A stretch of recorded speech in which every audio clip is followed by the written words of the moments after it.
Hello everyone, and welcome back to another video. And today I wanted to share my reading pile of possibilities for spring and summer.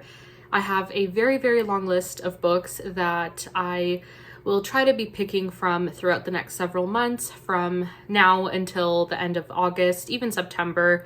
And I'm really excited to share this list with you all. Of course, if any of the books I mention are books that you have read and you think would be really great to read this time of year, please let me know, because that'll definitely bump it up in priority. There are so many books. It's a pile of possibilities. I won't get to everything, and I'm generally not the best at sticking to TBRs, and the issue is I am a huge mood reader, but I also love making lists. I love making seasonal TBRs, seasonal possible reading, lists and ideas and everything, and having the list to go off of. And even with my mood changing, I usually have a variety of books on the list to suit the various moods I might find myself in. So I am really excited to share this list. And again, let me know if any of the books are great ones, if you think I should really prioritize them. It is already the end of April and we're already well into spring.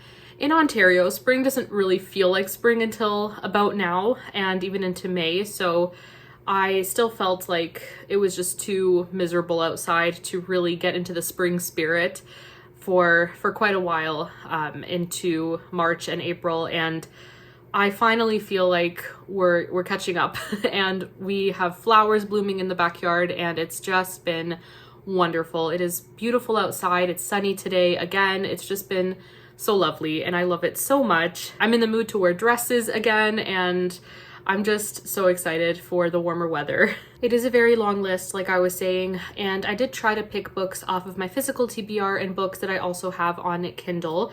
And then there are a few books that I can get from the library. I have a couple books out from the library currently. And I also wanted to mention Jane Austen July is happening in July, so I will have a separate TBR video for that readathon.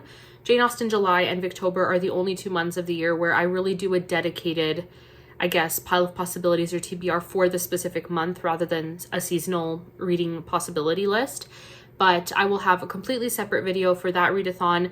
And there is one Jane Austen book in my summer pile of possibilities that I want to read outside of Jane Austen July.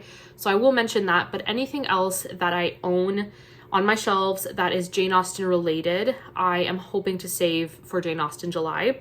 We'll see, again, depending on my reading mood and where it takes me. So for this list, I am going to first go over books that I'm currently reading that I want to finish very soon or read throughout the summer months, take my time with. And I also want to mention some books that I'm planning on starting very soon. I have some buddy reads planned. And then I also have a few books that I want to read.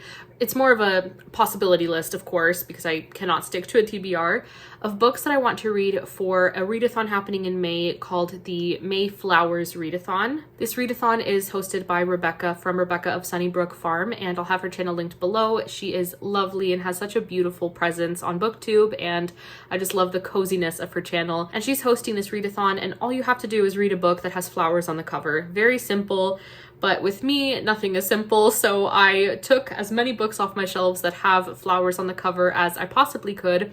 And a lot of them were already books I wanted to read this spring and summer. So we'll see how many of them I do read. And even if I don't read them in May, I have the entire spring and summer to read them. And they are still part of my pile of possibilities for the rest of the season. But I do have a very long list of possibilities for May and already have some reading plans for May as well. So things are already feeling a little overwhelming, but reading is not meant to be a chore. It is a joy, and I'm just gonna follow my mood and read what I'm enjoying, and that's what it's all about. But without further ado, we'll go ahead and get into the books. Grab yourselves something comforting and cozy. I actually have tea, and I had to show this cup and saucer. I thought that my classics loving friends and many of you would find this so beautiful. My aunt actually found this for me, and she knows how much I love the Victorian era, and she's like, this mug just screamed Miriam. I'm not sure how well it's focusing in on it, but I love it so much, and the saucer is the same print, but I just think it is so beautiful, and I'm having my English breakfast tea right now with my adorable cup and saucer. So grab yourselves a comforting beverage, a snack, whatever makes you feel cozy, and I will share this very long list with you all, and please do let me know if you've also read these books and what your thoughts were. For all the books I chose, I tried to choose books that feel spring or summer for whatever reason. I either picked books that are set in the summertime, or there's just something about the book that just made me think this would be a good spring or summer read. So none of them I don't think are set in fall or winter. I don't think, but I could be wrong. Either way, these are all books I feel would be great to read this time of year. And we're first going to start off with books that I'm currently reading, and I'm almost finished with these first two here. The Muse of Maiden Lane by Mimi Matthews. This one actually did start on Christmas, but we are now entering the spring season where I am in the book, and I'm hopeful that I'll be finished this book by the end of April. And I'm also reading Jane of Lantern Hill, and will probably finish this today. That's my goal. But I've been just loving this book so much. It is a perfect spring read. It's just beautiful. I'm halfway through Wives and Daughters by Elizabeth Gaskell, and will be finishing this in May. I am buddy reading this with my friend Madeline, and we are both very much enjoying it. We decided to read half in April and half in May, and it's been a great reading pace so far, and I'm just loving this so much. In my spring and summer book recommendations video, I did mention The Two Princesses of Bamarre by Gail Carson Levine, and I just felt like I was in the mood for a reread of this book. So I started a reread. I'm only 2 chapters in, but already loving the reread, and will try to finish this by the end of April as well. We shall see, but either way, it's a very fun story and perfect for this time of year as well. I'm also reading Mrs. Tim of the Regiment by D.E. Stevenson. I'm only about 10% of the way through, very slowly working my way through this book, taking my time. It is so fun. It's about this woman named Hester and her husband and kids, and her husband's in the army. It's set in the 20s or 30s. I just know it's between the First and Second World War. And he is part of this regiment, and it's just about her life as an army wife, basically. And it is so funny so far. Very funny, very endearing, and it's all told in her journal entries as well. And it's so fun. Hester is just full of spunk and dry wit, and it's just so fun to read. So this one I will be reading throughout May as well. I'm also reading Drake Hall by Christina Bear with my friend Shannon from Old American Spirit, and I'll have her channel linked below. And this is the second book in a series. I'm blanking on the name of the series, but the first book is Wormwood Abbey, and I'm very much enjoying the second book, so we will be reading that together. In December, I did start Middlemarch, and I had mentioned that my goal was to read this throughout all of 2025, from December 2024 until December 2025, as that's how the book was released serially. But I just have not been, I don't know if it's the mood or just the headspace. I have not wanted to read this at all, and I'm not going to force myself to pick up a book that I don't want to read. Who knows, maybe if I finish Wives and Daughters and another book that I am going to mention in just a moment, maybe once those are finished, I'll have the brain power and desire to pick this up again. But as of now, I don't know. Maybe I will continue this throughout the spring and summer. We'll see. But this is still in my currently reading list on Goodreads, just because I haven't decided what to do with it yet. But I do want to read Middlemarch. I just haven't been in the mood for it, so we'll see what happens with this. I was reading Lyrical Ballads by Wordsworth and Coleridge alongside Middlemarch. I might just continue this even if I don't continue Middlemarch this year, because I've been very much enjoying these poems. I haven't read anything, I don't think, until or since March. So I might just read a few poems throughout the next few months and, I don't know, follow my mood with this as well. The Iliad is the big project that needs to I need to continue with this. I need to stop being so scared of it, because every time I do pick it up, I enjoy what I read. So I am almost finished with book 1 out of 24. I believe there are 24 books. I don't know why I'm so scared of it. The writing style is beautiful. The way that the story is told, it's easy to follow so far. So gotta keep reading this. So that's been basically what I've been reading, a little bit of an update, I guess, on my reading life and what's been going on. But the next few books here are all buddy reads that I have planned for the next few months. And first up is Dark Fire by C.J. Sansom. This is book 2 in the Matthew Shardlake mystery series. It's a mystery series set in the Tudor era, the Tudor period in England, and I was very intimidated with the first book just because I knew next to nothing about the Tudor period besides who Henry VIII is, basically, and some of his wives and all of that. But with people like Thomas Cromwell and just all of that, I'm like, I know nothing. So I was very intimidated, but the first book was so easy to read, very approachable, and set the scene in a way that everything made sense, and it was easy to follow, easy to understand the politics and the religious kind of situation of the day. And I am so excited to read the second book. I've heard it's so good, and I know that Tammy enjoyed the first book as well, so I'm hopeful that we're both gonna love this one, and I'm very excited to read it. Definitely more on the dark, hard-boiled side rather than like a cozier historical mystery, but I did very much enjoy the first book, so here's to hoping that this will be a hit. I did mention I'm buddy reading Drake Hall with my friend Shannon, and then I'm also planning a buddy read with my friend Anne from In Search of Wonder. And the book that we're reading together is Pharaoh's Daughter by Georgette Hare. And this one is a shorter one by Hare.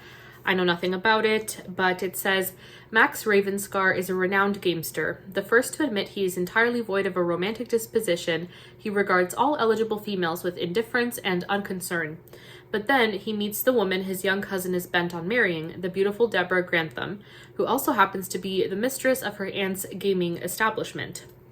And he finds that none of his experience in risk or gambling has prepared him for such a worthy or beguiling opponent. I'm so excited to read another Georgette Hare book. She is just becoming such a favorite author, and my favorite aspect of her books is probably her dialogue between her leading characters. Always so fun, funny and witty, and the banter is just wonderful. I'm very excited to read this and to buddy read this with my friend Anne. The last buddy read that I have planned, and if there are any more, if any of you have planned buddy reads with me and I completely forgot, please let me know. I am so sorry, but I believe this is the last buddy read I have planned as of now, and that is the Hopkins Manuscript by R.C. Sheriff, and I'm planning on reading this with my friend Jen from Jen's Reading Life. I don't remember exactly what month we were planning on buddy reading this. I think July. I just have to double check with Jen, but either way, I am very excited for this book. It is unlike anything I've really read before. It is science fiction. It says Edgar Hopkins is a retired math teacher with a strong sense of self-importance, whose greatest pride is winning poultry breeding contests. When not meticulously caring for his bantam, Edgar is an active member of the British Lunar Society. Thanks to that affiliation, Edgar becomes one of the first people to learn the moon is on a collision course with the Earth. Members of the society are sworn to secrecy, but eventually, the moon looms so large in the sky that the truth can no longer be denied. During these final days, Edgar writes what he calls the Hopkins Manuscript, a testimony juxtaposing the ordinary and extraordinary as the villagers dig trenches and play cricket before the end of days. And this was first published in 1939. It says, as the world was teetering on the brink of global war, R.C. Sheriff's classic science fiction novel is a timely and powerful missive from the past that captures human nature in all its complexity. I am so excited. It just sounds so odd, but so good. And I'm so excited to read this book. So that is for hopefully the summertime. Very much looking forward to it. So the next several books are all books with flowers on the cover. They're all possibilities for the May Flowers Readathon. This first book here I will not finish in May. It is very long and it's intimidating, just by its sheer size. But that is Beatrix Potter, A Life in Nature by Linda Lear. This book I plan on starting in May and finishing it sometime in the summer or even the fall. I'm not sure how long it'll take, but you can see there are flowers. Beatrix Potter is holding some flowers there on the cover. I also love this cover.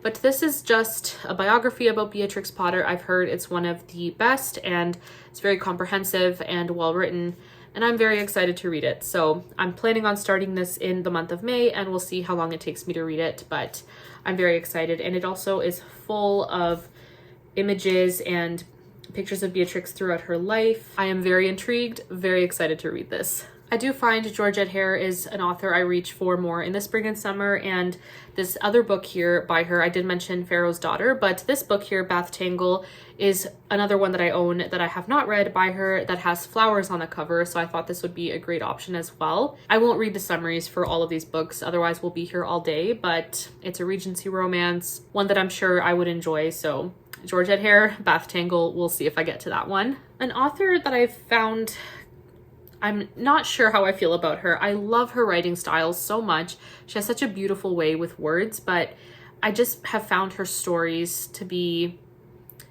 not quite the stories that I like and kind of unbelievable at times, but I am curious about The Love Note by Joanna Davidson Politano.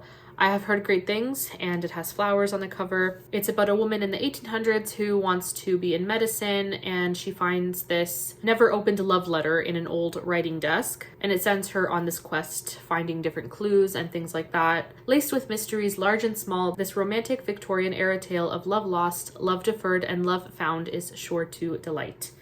We'll see about this one, but it's an option. It's been a little bit since I've read a Susan Meisner book, and this one has a lot of flowers on the cover. It's actually one of the most beautiful covers I've ever seen. I love it. It is a dual timeline historical fiction set both in California in the 30s and then Europe in the 40s. So dual timeline, but not too far apart. It looks like it deals with motherhood. It's a heartrending story about a young mother's fight to keep her daughter and the terrible injustice that tears them apart. And it has to do with Nazi Germany as well. Sounds like a hard-hitting book, but I have really enjoyed Susan Meisner so far, and I really want to continue reading her books, so another option. I really, really want to read Emma in May by Jane Austen. Emma is the only one of Austen's main 6 novels that I have not reread. So I've read all of Austen's works, the main 6 ones, at least twice. Emma's the only one that I've only read once, and I do really want to read this in May, maybe May and June, just so I don't feel rushed with it, but I don't want to read this for Jane Austen July. Jane Austen July, I have slightly different plans just for all the different books I want to read, but I really want to read this very, very soon, and it has flowers on the cover, so that is an option, and I do love this story very, very much. I love the 2009 adaptation as well. Oh my goodness, I love Emma so much, so I really, really want to read this. I have yet to read anything by Elizabeth Goudge, and that needs to change. I need to try this author. I honestly think I will love her, and I really hope that I enjoy this book. I'm really hopeful that I can get to it in May. It is The Scent of Water, a captivating story filled with English charm, luminous wisdom, and astonishing spiritual insight. And I really don't know too much about it. I don't know when it's set. I have heard that our main character, I believe, finds herself developing some feelings for a married man, if I'm not mistaken. But the author takes the story in a way where she does not excuse that.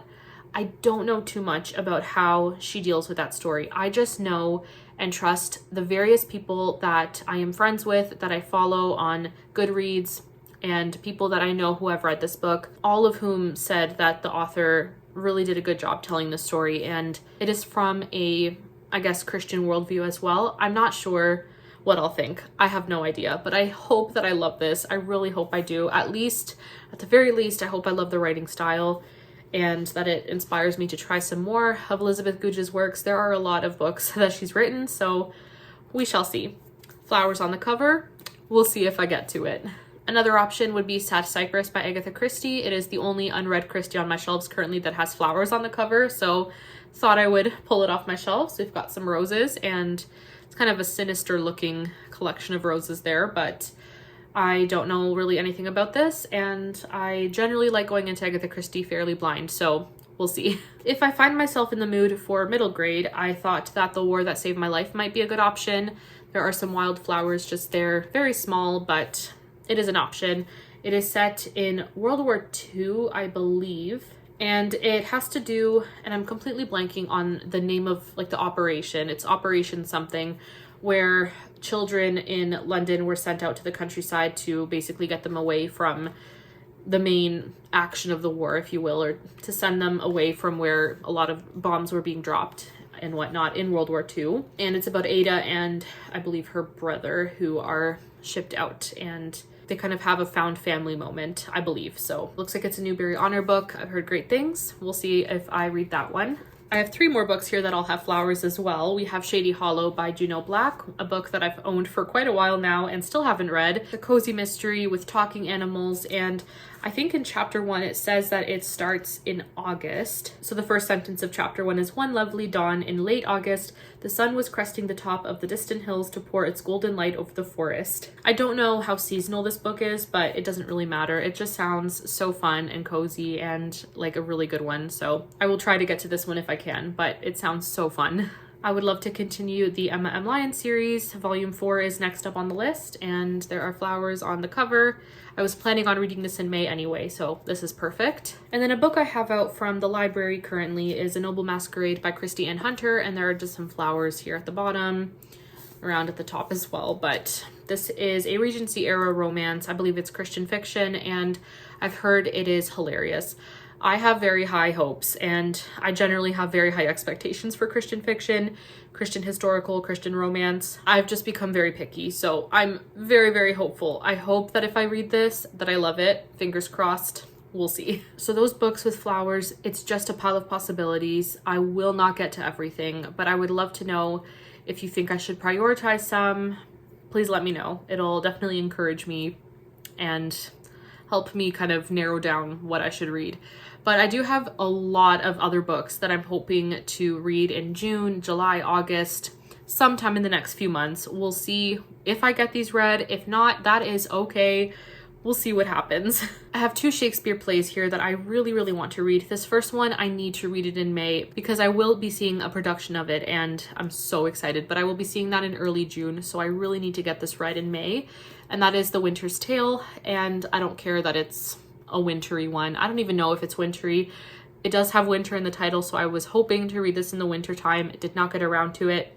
I will read it in May, and then I am very, very excited that I'll be able to go see this on the stage. I am so, so excited. I will be going to the Stratford Festival here in Southern Ontario and cannot wait. I just can't wait. So that is The Winter's Tale, one that I'm very excited for. And then in June, I would love to read A Midsummer Night's Dream, and this one I did read in high school, but remember absolutely nothing about, so definitely one that I need to read, and June is a perfect month to read. This one, I know nothing about it. I just know that it has to do with characters from Greek myth, and that's about it. So we'll see if I get to that one, but I do really want to read it this summer. An author that I wanted to read more from is E.B. White. I love his book Charlotte's Web. I've read it twice now, and I really want to read more. And he hasn't written very much, but I do have his book, The Trumpet of the Swan, and I've heard amazing things about it. And this one is illustrated as well throughout the story. Just many pages have quite beautiful illustrations. There's just another one there.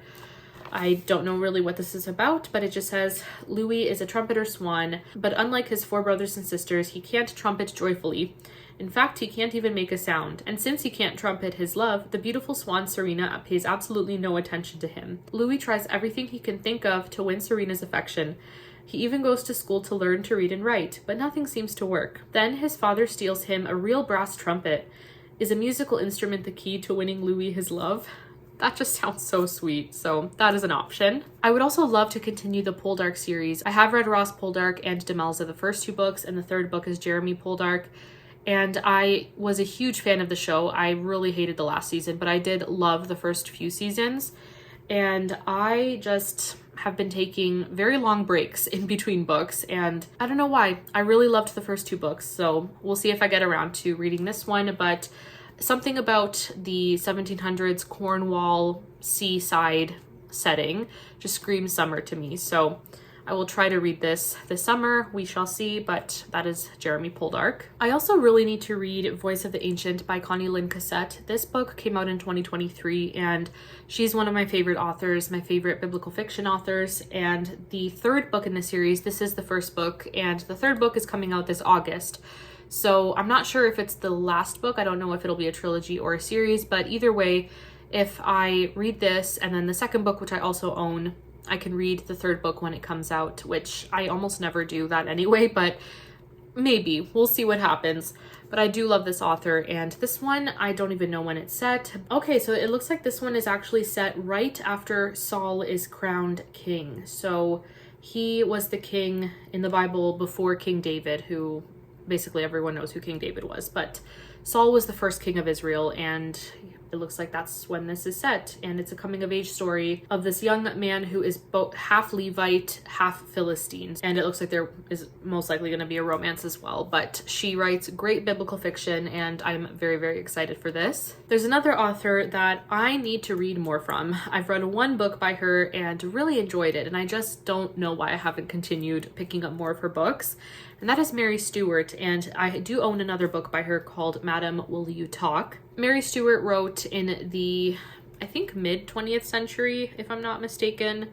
It looks like this one was published in 1955, and I'm not sure what years her writing career would have spanned, but I guess you could consider her books modern classic romantic thrillers or whatnot, but the book I read by her is The Moon Spinners, and really, really enjoyed that. And this one says, whenever I look back now on the strange and terrifying events of that holiday in southern France, I remember the minutes I spent gazing at the golden arches of the Roman aqueduct over the garden, the last brief lull before the thunder. It sounds idyllic, a leisurely drive through the sun-drenched landscape of Provence. But Charity's dream holiday turns into a nightmare when she becomes embroiled in a sinister plot to kidnap a young boy. She soon finds herself in a deadly pursuit and must uncover who to trust and who to fall for. And I mean, this cover also screams summer, and it's set in France, and I am very, very intrigued, so we shall see about that one. I am long overdue for another Dickens novel, so I might start Little Dorrit and see how long it takes me to read it, but at least get it started sometime this summer. And after Little Dorrit, I have Great Expectations, A Tale of Two Cities, and I think Our Mutual Friend, and then I think I have finished his completed novels, so I'm reading them in order of publication, but Little Dorrit is next. I will probably continue with the Royal Spinous Mystery series, and next on the list is Heirs and Graces, and this one is set in springtime, so I'm not sure. I might try to read it in the next little bit. Our main character is 30-something in line to the British throne. It's set in the 30s, and it's just a whole lot of fun, cozy mysteries, silliness, and just fun. I also need to complete the Chronicles of Narnia. I do like listening to the audiobook while physically reading, and the audiobook for The Silver Chair, I believe, is the second last book chronologically. That just came in from Libby, so I will be starting that very soon. And then after that is The Last Battle, so then I will be completed the Chronicles of Narnia. I will say, I've been enjoying my time with these books, but I'm not head over heels in love with Narnia like a lot of people are. I don't know why, but I don't know. Maybe I have to reread the series again just to get a new perspective on the books, but I've been enjoying my time, just not absolutely loving my time, if that makes sense. I have two books here that I have currently out from the library, and I was very much inspired by a few of you to pick these up. We'll see if I get to them, but I am very much intrigued. This first one here is Hannah Coulter by Wendell Berry. I have heard wonderful things about Wendell Berry, and I really don't know what Hannah Coulter is about. It says, in her late 70s, twice widowed and alone, Hannah sorts through her memories of her childhood, young love and loss, of raising children and the changing seasons. She turns her plain gaze to a community facing its long deterioration, where she says, we feel the old fabric torn, pulling apart, and we know how much we have loved each other. Hannah offers her summation, her stories and her gratitude for the membership in Port William and for her whole life, a part of the great continuum of love and memory, grief and strength. And I do think this is part of a series. Correct me if I'm wrong, but it is later in the series, but you can read it on its own. Could be wrong, but either way, I've heard great things. So if you've read anything by Wendell Berry and you think Hannah Coulter is a good place to start, please do let me know. Otherwise, let me know where I should start. Same idea with Rumor Godden. I've heard amazing things about this author, and I have an episode of Sparrows out from the library. I don't know if this is a good place to start, and the cover of this book, not this cover, but an alternate cover that I will have here on the screen, is the reason why I checked this one out from the library. I thought this one felt a little more springtime and summery just based on the cover. It was a cover, not a cover buy, but a cover hold, I guess, when I put it on hold. But an episode of Sparrows, I, again, like the other book, know nothing about it and have only put it on hold because I've heard great things from people I trust. It says, it's a story of how two of the street children in London made a garden of unpromising surroundings. Looks like it's set in the poorer areas of London. And then it says, Rumor Godden is an apparently simple writer, but her simplicity is that of art and conceals a depth of feeling and experience which is beyond the scope of most novelists practicing today. This book has poetry, humor, compassion, and to read it is a profound and moving experience. I am very, very curious, so we'll see. I do have a few more books on my list that I can get either at the library or I already have on Kindle, and so I don't have physical copies of these, but the next two here, I want to decide between the two and read one of them at least this summer, and they are both by Julianne Donaldson. So we have Edenbrooke and Blackmoore, and I don't know anything about these books, and I don't really want to read too much into them, but I want you to let me know, which do you think is better to read in the spring/summer? And for those of you who know my reading tastes, if you have read these books, do you think I would like one of them more than the other? I'm just not sure which one to try first. Maybe I'll just try a chapter for the both of them, but Edenbrooke and Blackmoore, I've had both of them on Kindle for so long and just haven't gotten around to them yet, so I'd love to hear your thoughts on those. Another Regency era romance is Miss Newbury's List by Megan Walker. This one is about a woman named Rosalind. It looks like she is engaged to marry this duke, and it's an agreement between families, so she was not in love with this man. And she has a few weeks until she gets married. She has a friend who introduces her to her cousin, and it says he is a prodigal son turned boxer who has come to the countryside to mend his reputation and learn how to be his father's heir. And the more they spend time together, the more our main character falls in love with this man. I'm not sure how I'll feel about this one, but I have heard great things from people I trust as well, so we shall see about it. This next book sounds so precious and I just need to read it, and it's called Old Herbaceous by Reginald Arkell, and it says, Old Herbaceous is a classic British novel of the garden with the title character as outsized and unforgettable as P.G. Wodehouse's immortal butler Jeeves.